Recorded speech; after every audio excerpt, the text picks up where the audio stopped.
the business development sales prior to COVID was so much different to now. So in a 12-month, 18-month period, like our whole methodology changed. Really? Okay. Well, it doesn't work. So, pre-COVID, post-COVID, during COVID, you can't be so rigid and so structured in your sales approach and think that one approach will work in every environment. Like, you need to be agile and move with the market. Yeah. I think we do that really well. We we actually test the market all the time. I'll jump in the market all the time, and I'll do the phone calls with my guys, and I'll be, all right, guys, I'm going to put you on speaker. I'm going to call. This is what I'm going to say. You're literally going to hear it in real time while I'm talking to someone on the phone, and they're going to say this, and I'm going to say that, and this is where we're going to go, and literally do it. And it's horrible, by the way. It's the worst thing in the world to do. I hate it. I absolutely hate it. But I have to. It's kind of risky. It is so risky. It's so risky. But I have to do it with the guys, because when they see it in real time, real action, I've said what I'm going to do. I said what I feel like the response is going to be, and as I sort of go through the call, it'll sort of progress this way. And I'm a bit cheeky. Sometimes I'll put it on mute and I'm like, and now this is going to happen. And it happens. And the guy's like, oh my God, this guy's psychic. But play with it that way. And I will change scripting, because I'll get certain responses again and again and again. And I'll see the pattern. I'll go, okay. What is up, everyone? This is Ronnie, your host of the Ronnie Asani Show. My number one goal in this show is to bring you some of the most amazing and accomplished individuals in the business world to share with you some real, raw, and authentic business insights. We sit down and talk in a casual setting, nothing too serious, yet we unpack some of the most incredible ideas, concepts, and best practices. So please sit back, relax, and enjoy the show. Oh, and don't forget to share the love. Like, share, and subscribe. Gracias, amigos. What is up, everyone, and welcome to the Ronnie Asani Show. And joining me today is Peter Tsokelenis. Did I butcher that name? Did I get it right? It's okay. It's better than I've had before, so it's fine. Pete is the co-founder and managing director of the Black Wolf Group, also head of sales, with an impressive track record helping clients increase their bottom line by improving their teams, helping them build their recruitment strategies and their commercial profiles. Pete is skilled in a few things, or a ton of things, from recruitment to negotiation, putting business strategies, planning, workforce management, and my favorite, sales. With 15 years of experience with companies in Australia and overseas, Pete has a lot to share with us today. Also a father of two, and based out of the Gold Coast here in Australia, and living with his wife and co-founder, Tanya Abbey, who was also on the Ronnie Asani Show a few weeks ago. Pete, welcome to the Ronnie Asani Show, and great to have you, mate. Thank you. That's a huge introduction to live up to. So I'll try my best. It could have been longer. Yeah. There's a lot of things to talk about, but I was thinking maybe we can kick off with one of my favorite topics or things that I continuously like to improve and help my clients as well, which is sales. And I know that you're a master of that craft. So why don't we jump into that? What actually, because if you're in sales, you got to be passionate about it, right? You couldn't really be a great salesperson if you're not passionate about it. Yeah, 100% you have to believe in your product. But I think a lot of people get caught up in sales, the word sales. So, I mean, if you've asked a girl out for dinner, you've negotiated with your kids to eat their vegetables, you've debated about going to see a particular movie, it's sales. So I feel it's influencing an outcome to a specific action or direction or whatever you're sort of trying to achieve. But yeah, definitely I think passion is 100%. Like, you can tell the difference between the good salespeople and the average salespeople. Typically, tenure in positions gives it away, but product, like people who love their product, if you're like really supportive and you're like, oh my God, this is the best coffee you'll ever drink, it smells amazing, it's organic origin blend from XYZ, I just love it, it's great. Yeah. You will almost catch that person's enthusiasm and excitement. And it's like that transfer of energy and certainty and trust to another person. That's what, to me, that's what sales is.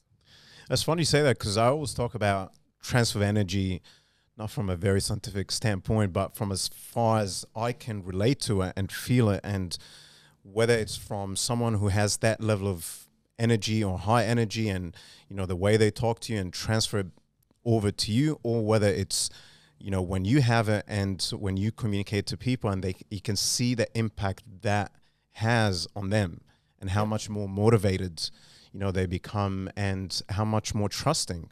So I feel like that high energy or enthusiasm or passion that you have when you're trying to communicate something, it elevates that trust as well. Yeah, definitely.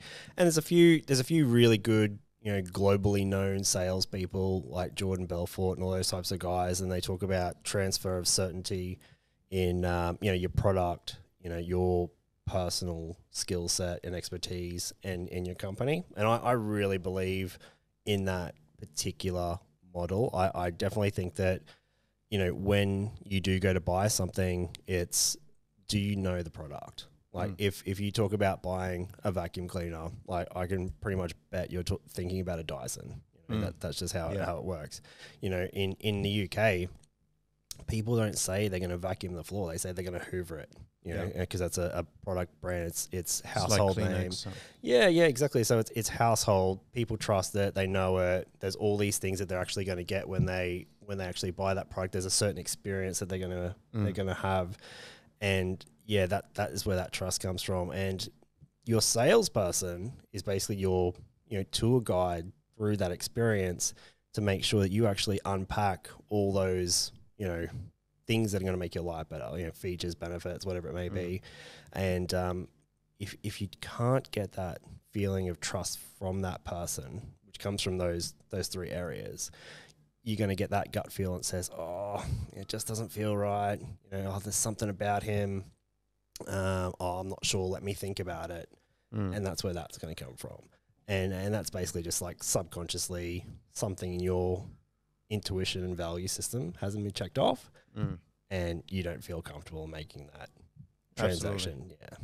If you had two people, one knew the product really well, but something was off about him, or another person who was the opposite, they had the right energy, you feel like you can trust them, but didn't know the product too well, which one would you buy from or pick? Are they trying to make it up as they go with the product, or are they just? Are you thinking from a recruitment standpoint? Yeah, I mean, I've had experience with both of these types of people, that you get those really like expert people that technically know something inside out, back to front, but they bore you to death with facts and figures because it's not a exciting thing for them. It's not bringing out the emotion as well. Yeah. And then I have and I've even employed people like this who are great. They're some of my best people. Like, they don't necessarily understand everything initially, but they have such passion, and their excitement and enthusiasm so, you know, on point. On point, and it's very contagious. And you sit there and that you find yourself getting excited because their excitement, and you know, you will probably forgive their lack of knowledge if they're not being dishonest. So, and when I say that, a lot of salespeople in general will just be like, oh, you know, blah, blah, blah, blah, blah, stat, and rattle it off, and they have no idea. Where I would kind of say, you would be better off saying, I don't know, let me go find out and come back to you.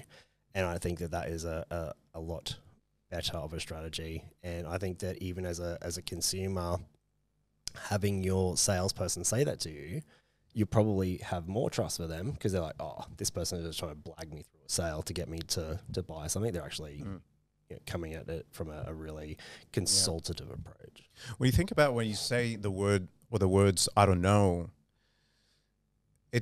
it does elevate trust, because especially people who have done, like buyers who have done their homework and due diligence, and, you know, they have a ton of questions, the chances are you're not going to have the answer to every single question. And if you try to answer them as much as you can, or as best as you can,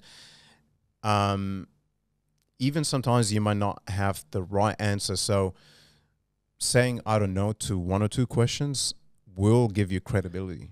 Yeah, and there's personality profiles that I know of, and I think, thinking back to my early stages, I think it's an owl. I think the owl is the personality profile. Those are the types of people that will sit on the internet or look at a brochure and know like those stats that no one knows. You know, they might know that a car does like 4.2 liters per 100 kilometers in urban driving, and you sit there and go, "Oh wow," do you know what I mean?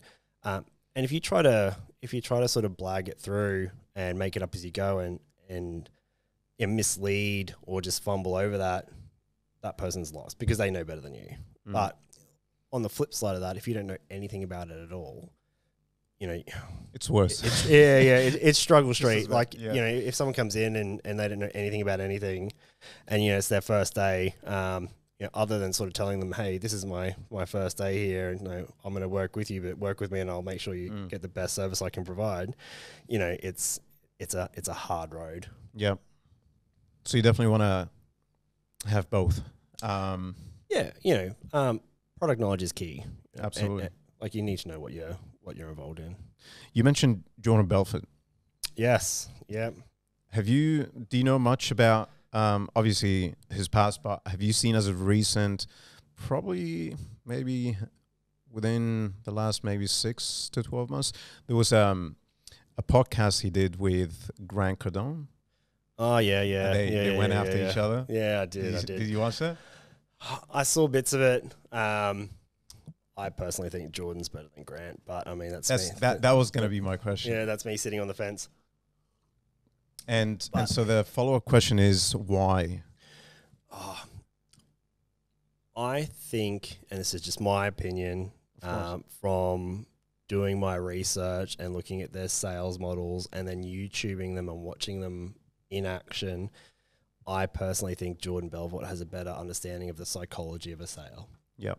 I think he has a better technical ability to be able to deliver a result, where I find Grant Cardone's a little bit more just pushy. Yeah, just like, smash it out, and you'll just get there. I think what I really like about Jordan Belfort, which I 100% agree with, he says that not everyone is closable, and I fully embrace that. Like, you can only sell something to someone who is able to be sold to, and I think that really is a important thing for salespeople to understand when you are starting in your career and it's not happening for you, and you might be in a particular industry that has quite high rejection rate, and you have to go, well, possibly this isn't me, and I'm just in a patch of those people that I can't sell to. And I think he's got a really good understanding of that. I definitely agree with a lot of his philosophy. Yeah, persuasion philosophies and that real deep dive into the psychology of it. I think he's got him pipped at the post there. I think Grant Cardone approaches it from a math or like numbers perspective. Like, we got 1,000 people, we're going to try to close as many, but if we couldn't, we'll just keep going. And Jordan Belfort approaches it on a detailed lower level, like on a, like you said, a human to a human interaction. Yeah. And trying to understand what the pain points are and how to, bridge the gap. And understanding that not everyone is closable. And not burning a bridge if that person is not going to close now, because they might close later or they might come back to you. Yeah. And Grant Cardone made his money from real estate though, didn't he? Like, he's a real estate guy. That's his real... He does everything. Portfolio. I mean, in saying all of that, he's a genius in my opinion in Really a lot of clever ways. Guy. Very clever. But I would say he's more of a marketer than a salesperson. I've seen how he closes on the phone and, face to face, and granted he's really good as well. But when it comes to the science and like the crux of the matter, I'd say I'd have to agree with you. I saw a YouTube video with Grant, and he was really, really pumped up, and he basically walked into his, the bullpen and jumped on the phone with all these guys. He was like smashing out. He goes, "Hey, who's going to buy something today?" And I watched that one morning. I was like, "Oh wow, good on him for having the finger on the pulse and being on the tools with his guys, like actually practicing the craft, not the whole, those that can't do teach sort of thing." Yeah. And really, really like that. And yeah, I think he's really good and really charismatic. He's like a likable guy. I think it would be hard to say no to him because he's so likable, and his approach is really good. So I think they both have really good points. It just depends on what resonates with your personality profile, I would suppose. Absolutely. So if you when you go out to recruit and look for the right salespeople, if you were, how do you go about it, and what are the questions you ask, and how do you prep them for the next, or the hiring manager, or the company that they're going to sit in front of? So recruiting candidates is really understanding the position and the job and the company that you're working for. Recruiting recruiters, that's what, I'm in recruitment. Recruiting recruiters is probably the hardest thing that I do. I hate recruiting recruiters. It's such a multifaceted job function that you need to be good at so many different elements and then make it work together, and your product's a person. So, it's not like selling a car or a house where, the house is like, "Oh, no, I don't want to go home with that guy because, I don't like the area. It's going to take me 45 minutes to get to work." Yeah. It's people of the product. But when actually doing recruitment and doing it like in our role, it's really about getting to true motivators of people, and you develop a really good intuition for talent, and you can tell by someone's confidence in answering your questions, and it's really job specific. So you can rattle off the typical, what are your greatest achievements, what are your motivators, blah blah blah, all that sort of stuff. And everyone's gone through job interviews. I'm sure we've all heard all those questions multiple times. A lot of them are just tick and flick, really redundant questions, I personally find, and it doesn't really get you to those main drivers. I think when you are talking to someone and you're pitching them a position or interviewing them for a position, it's about how they answer and what makes them excited, and their responsiveness to I booked you an interview for 1 o'clock on Friday. Oh no, I can't make it. Or, that inflexibility. You can usually tell by how someone responds to you throughout the process, whether they're an actual, keen, dedicated, interested type person, because people will make things work. Do you get people, out of curiosity, do you get a lot of people who say, "Oh, sorry, I can't make it"? Because, back in the day when I was looking for jobs, I couldn't imagine myself getting told, "Hey, you're gonna, an interview at 2 p.m. and then I say, "Oh, sorry, can't make it. I gotta go do that." Yeah, it happens. It doesn't happen often. I think the worst thing that happens is someone doesn't turn up on their first day. Oh, that's worse. Yeah, I think that's probably the most horrible phone call that you receive. More of a labour hire contracting type scenario than full-time permanent jobs. But yeah.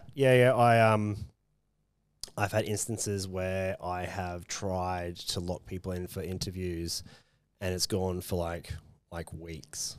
And I'm like, listen, if you want this job, we need to lock in a time. Happy to chat to you out of hours, weekends. Let's make this work. There's no way you're busy 24/7. If you want it, you'll make it happen. Yeah, if you want it, you make it happen. And we've all done it. We've all shuffled things around to make things work. Of course, sometimes you have things going on. Just going back to sales, because I guess what I was trying to understand from a sales capability perspective, are there specific things that you try to gauge when you ask people, when you sit in front of them, that you think are going to give you a better answer? Or are you more looking for subtle cues? Are you, are there specific things you're trying to put in front of them, or even role play? Or so when recruiting for myself and my team, I'm always looking for resourcefulness and intuition. And they are probably, and problem solving, they are probably the three most important things that I value in one of our team members. Honesty, integrity, all that sort of stuff. That's a gimme. I don't feel like they should be highlighted. They should just be there. Yeah. Resourcefulness, intuition, and just being able to create a solution. Like that's basically what we do. We're professional problem solvers. Yeah, and I'll ask them crazy questions in interviews. So Tan and our ops managers and all those sorts of people will come in and ask them all the technical questions and all sort of stuff. And I'll just come in for 5 minutes or so, and I'll ask them something like, how many dog walkers do you think operate on the Gold Coast? And I don't really care what they say. It's not about the answer. But I'll be like, just talk me through it. And they'll be like, oh, wow, I don't know. Maybe there's 700,000 people on the Gold Coast, so maybe there's 10,000 dog walkers. And I'm actually looking for their thinking process. I want to see their problem solvability. If they just sit there and go, oh, no idea, I don't know.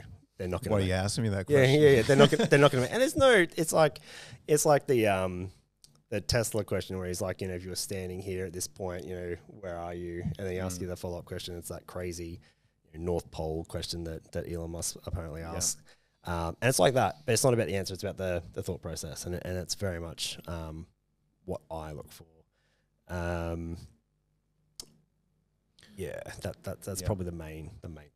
Yeah. You heard of obviously Elon Musk when he goes about recruitment, he doesn't look for, and that was an eye-opening moment for me, which wasn't the first time to hear about, but when you hear someone like him, going about it that way, it makes you think. Even for engineering jobs, for whether for Tesla or the other companies that he has and runs, he doesn't look for any degrees.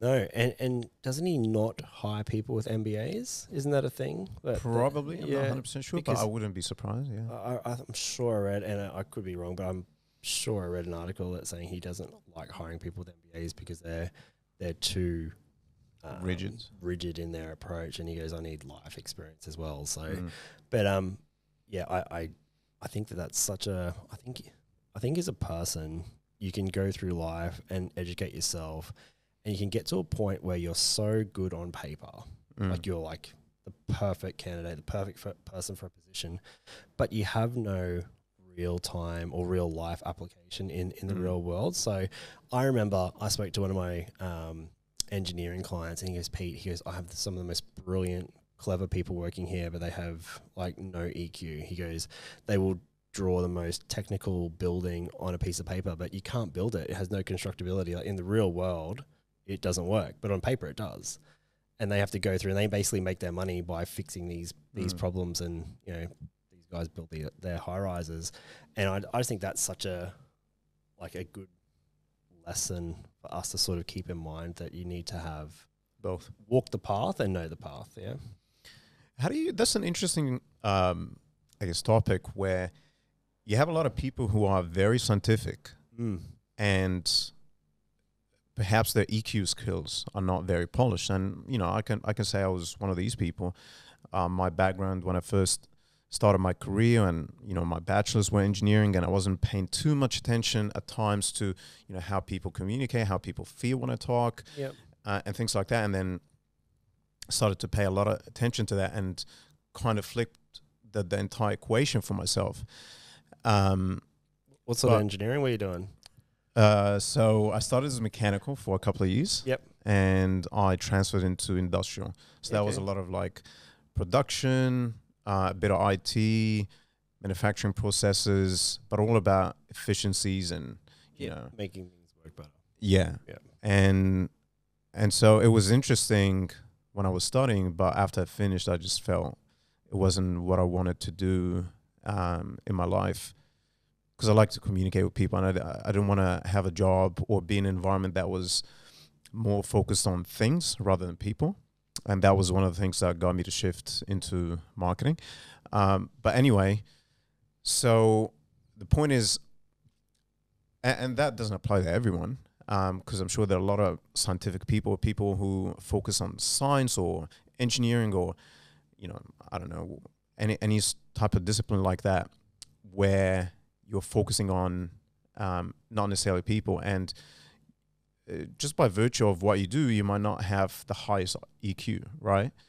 And so in today's, economy and, all the different skills that you need to have to be properly equipped for any job, you need to have EQ. So how do you, as a recruiter or as an organization, but also as an individual, develop that if you don't have it?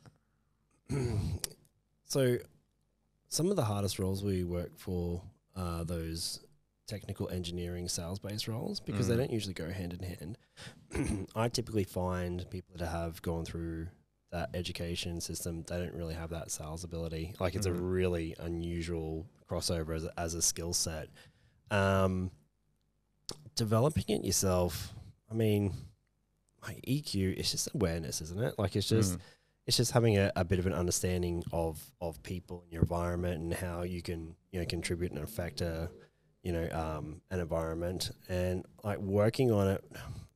I mean, I think it's just social interaction and understanding. I think and when we interview them, a lot of engineers are very technical and very straight to the point with all their answers, and they don't give you that, flow of conversation you would get with a normal person, and the conversation does feel like you're dragging it out of them, so to speak. I'm sure you could do courses or but I would just practice, put yourself out there. Yeah, but I do some crazy things with my guys. I'll be like, I want you all to get your elevator pitch ready, which is your 10-second pitch about yourself and the business, and then I want you to go get me 3 people's business cards in 2 weeks' time. And I'm like, I don't care where you get them from, like whether you pitch someone in the elevator and strike up a conversation with them and get engaging with them.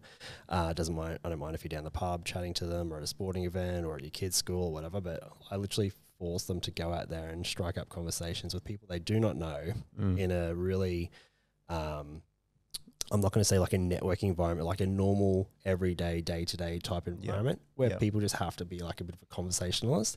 And I don't really care whether they get the card or not, but I just want to know whether you went out there and you were able to start a conversation with a total stranger who probably is like sitting there looking at their phone, ignoring you, and you were able to hold it for, enough time to get the gold with the card, or at least be able to tell me about them, like, I met, Bill Jones and he works on level 15 and he's an accountant. Like that's a absolute win, because how would you sort of go about getting that information off someone without even knowing them? Typically people just ignore each other. They're very antisocial. Do you find that technical people have a hard time dealing with rejection? I think everyone does. I wouldn't say it's particular to technical people. I think that technical people deliver the facts, and if people don't accept it, they wonder why, because they're like, well, this is how it is, and you're saying no. Like, why are you saying no? Because I've given you a clear, concise, valid, logical argument. But I think as a general, it's a pretty rare person that can go out and get rejected again and again and again and not bother them. Like they're very rare.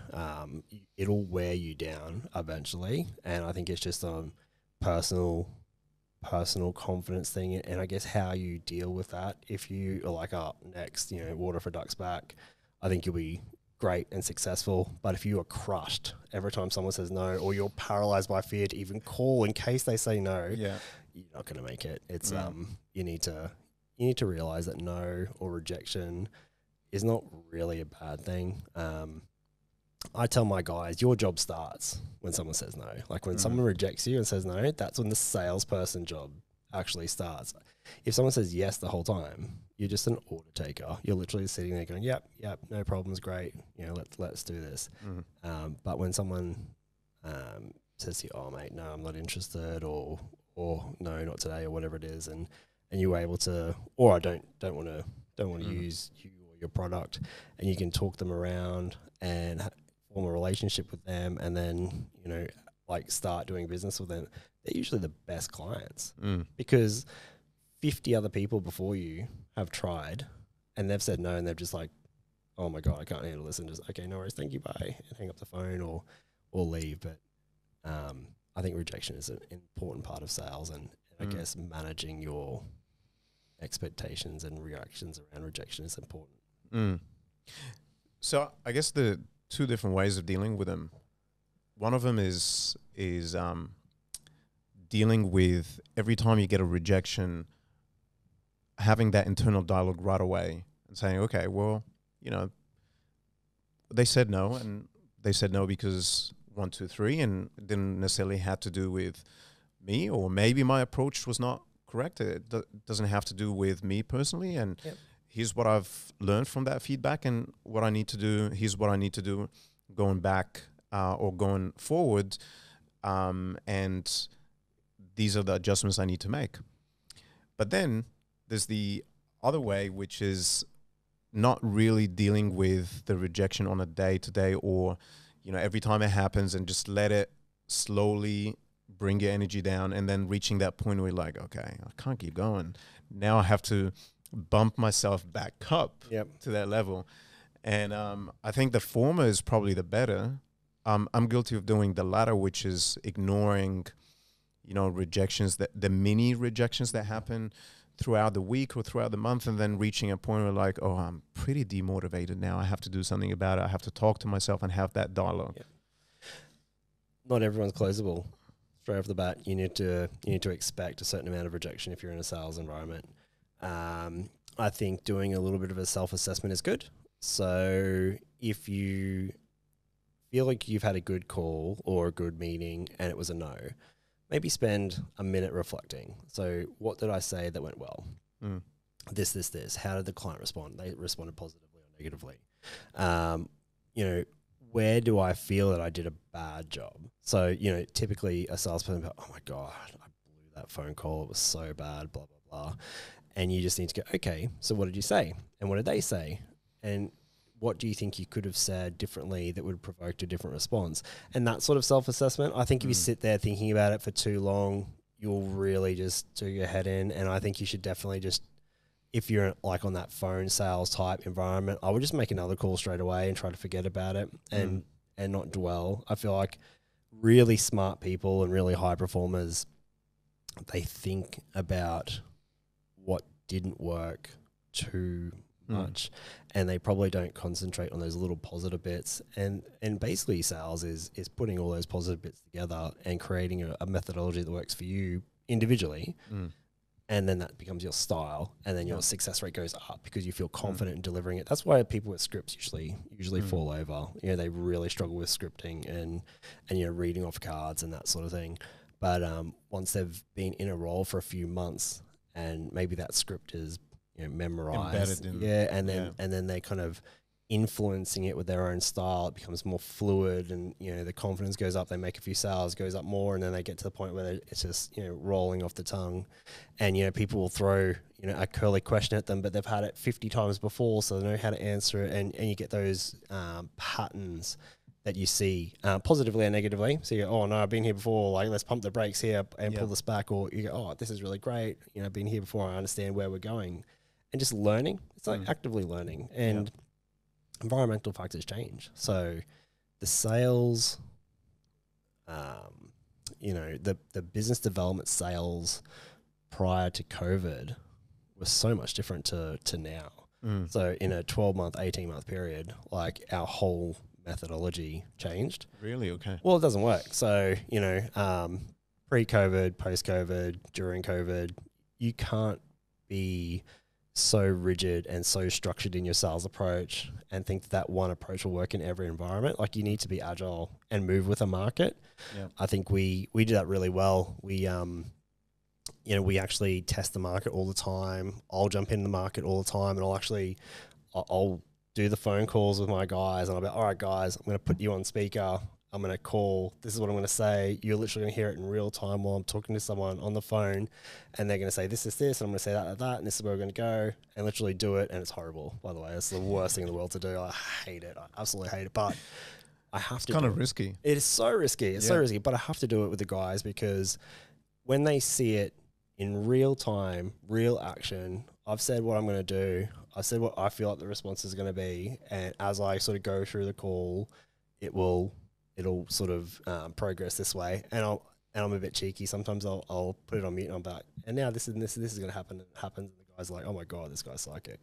But play with it that way. And I will change scripting because I'll get certain responses again and again and again. And I'll see the pattern. I'll go, okay, we have to adjust our approach by doing X, Y, Z. And I think that's really important just to keep on top of it, because it's an evolving thing. It's not, it's always going to be about trust, always. But how you deliver, your value add and your unique selling proposition and, your company and all the things you can offer are going to change, and environment's going to change, and you need to adjust.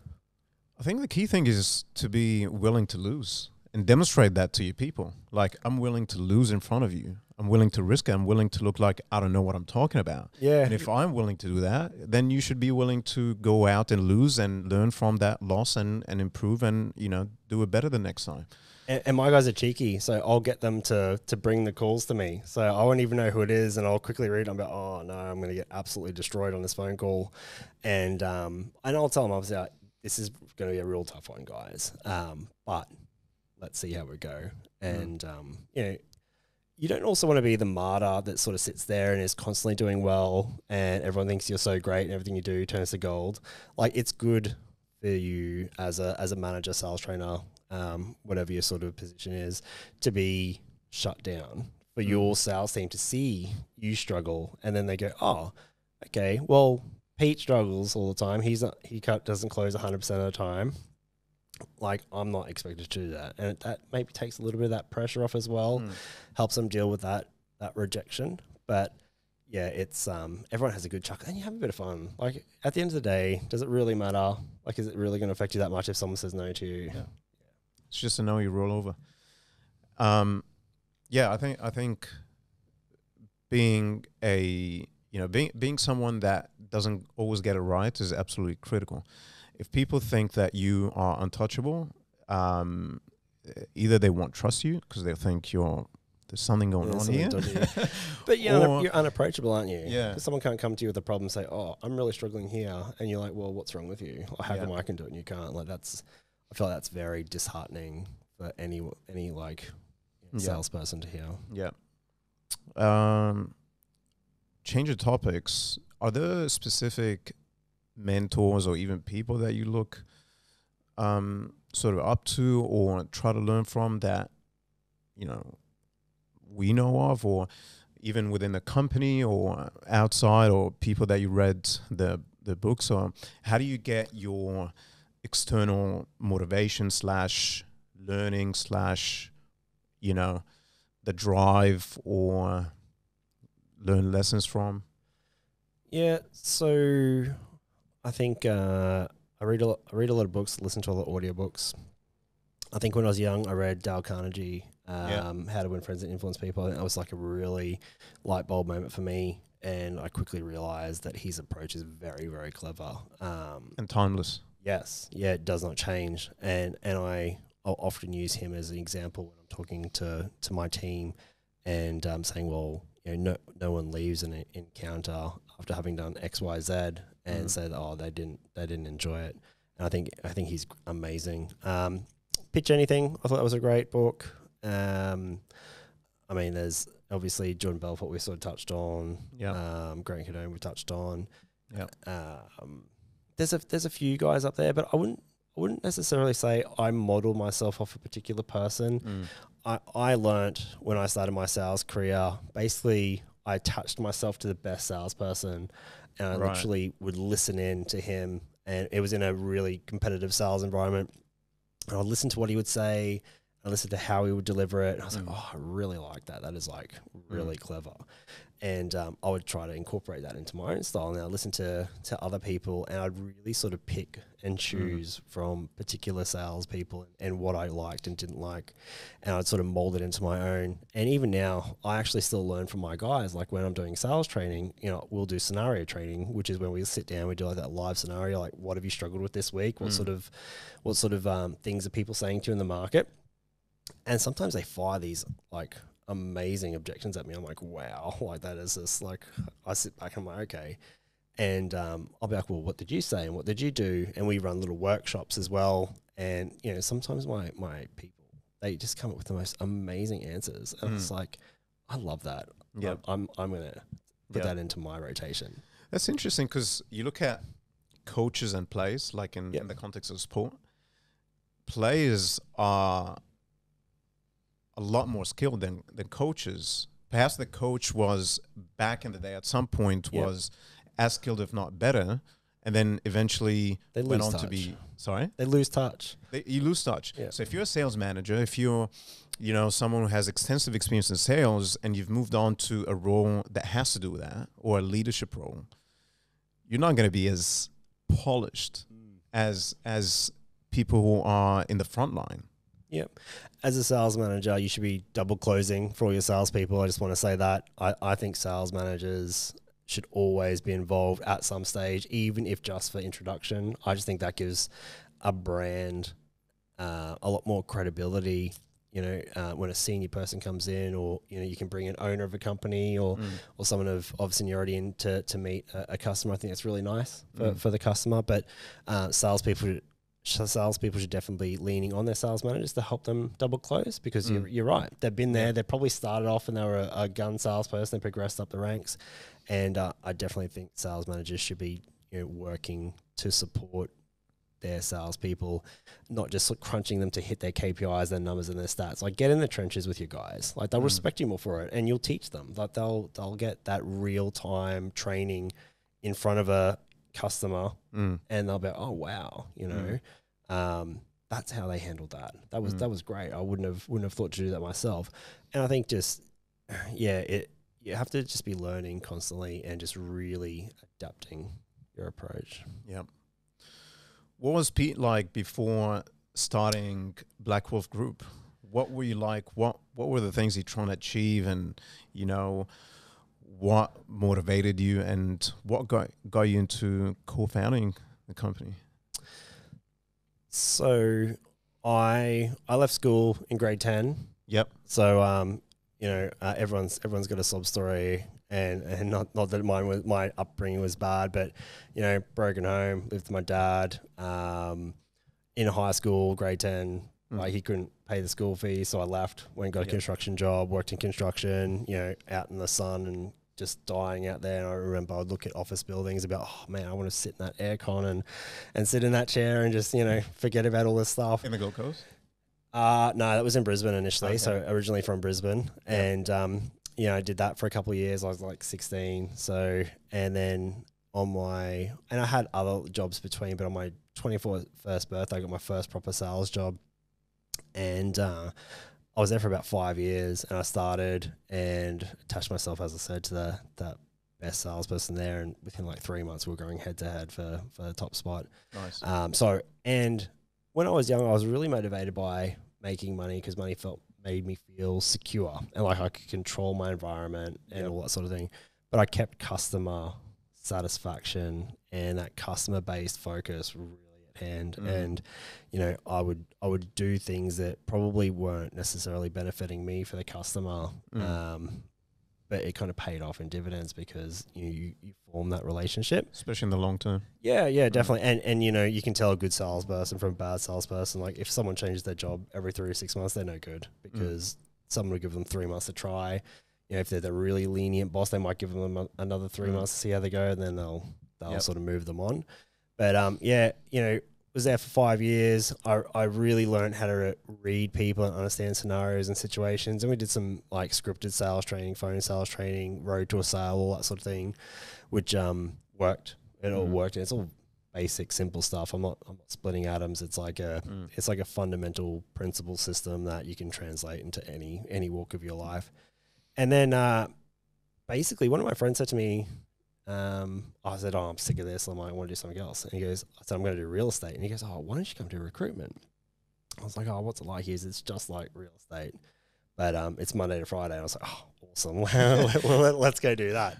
And went there, and my first boss was an absolute monster. He in the interview. For the record. For the record, yeah, lovely guy, but just an absolute beast of a boss. When people talk about hard bosses, he was the one that they talk about.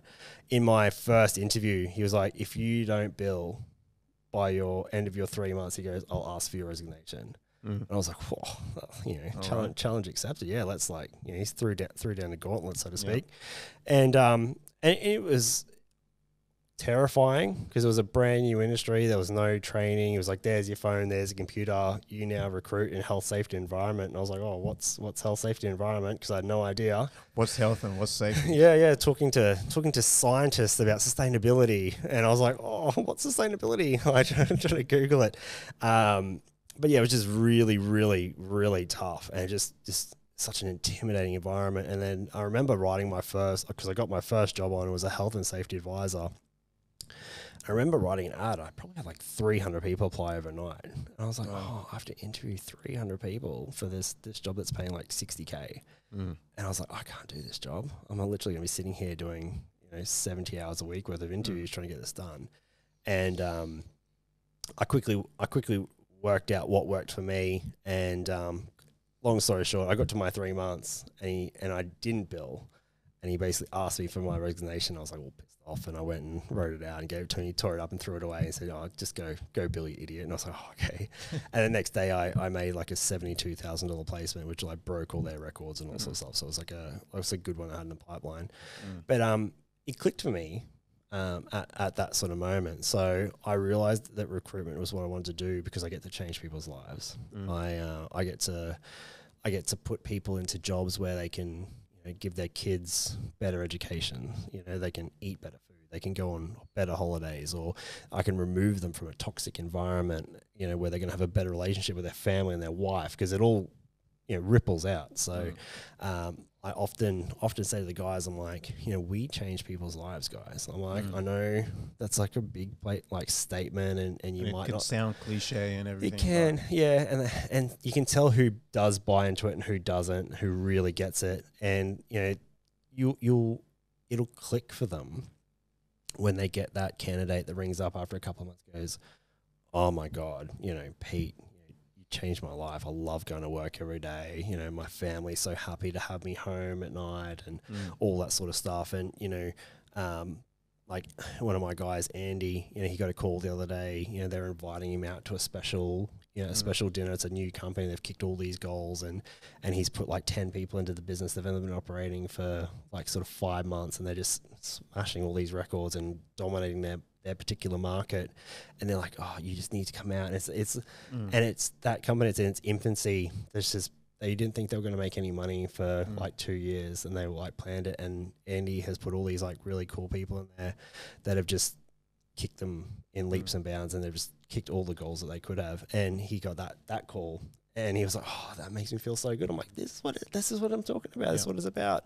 Or you just get a really nice heartfelt email from someone, that sort of thing. So that's kind of when, that's where I get my satisfaction from, and the kick from. So the money comes if you enjoy what you do, but to answer your question, young Pete was just like, oh, I need money to make me feel comfortable, and old Pete is like, what does it for me now is actually knowing that I've helped someone. Like someone's like, oh, I was so busy, I was working all this time, and now I've freed up time on the weekend. I've done this, I've done that. My business has grown, whatever, and that's kind of where I get my.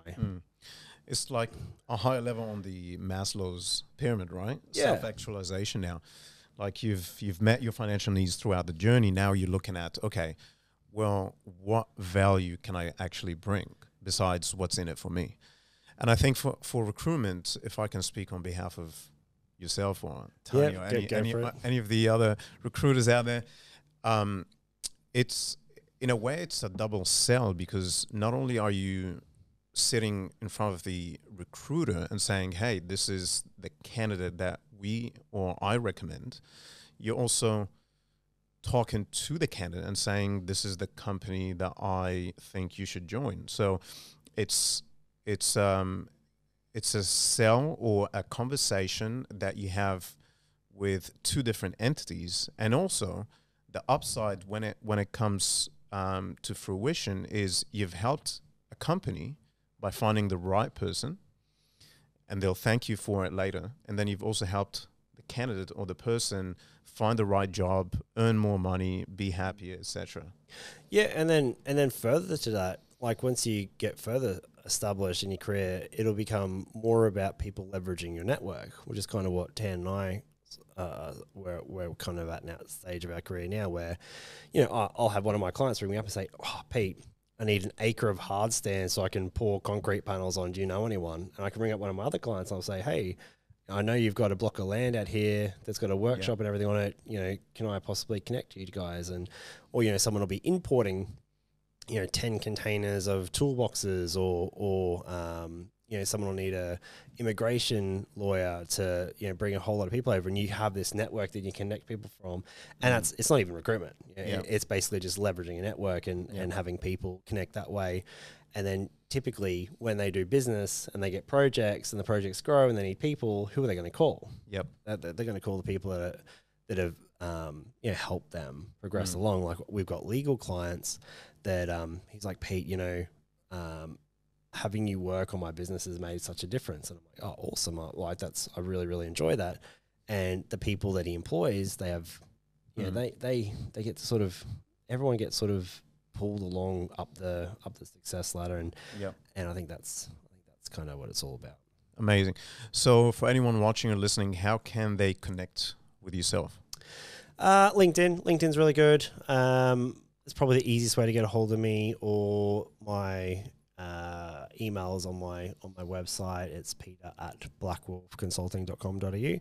But you can find me on LinkedIn, Peter Tsokelenis. It is up there. Just connect with me. Happy to chat with anyone that connects. Amazing. It's been a pleasure to talk to you, Pete. Thanks, mate. That was great. Everyone watching and listening, thank you so much for tuning in, and we'll see you the next time. Thank you. Bye.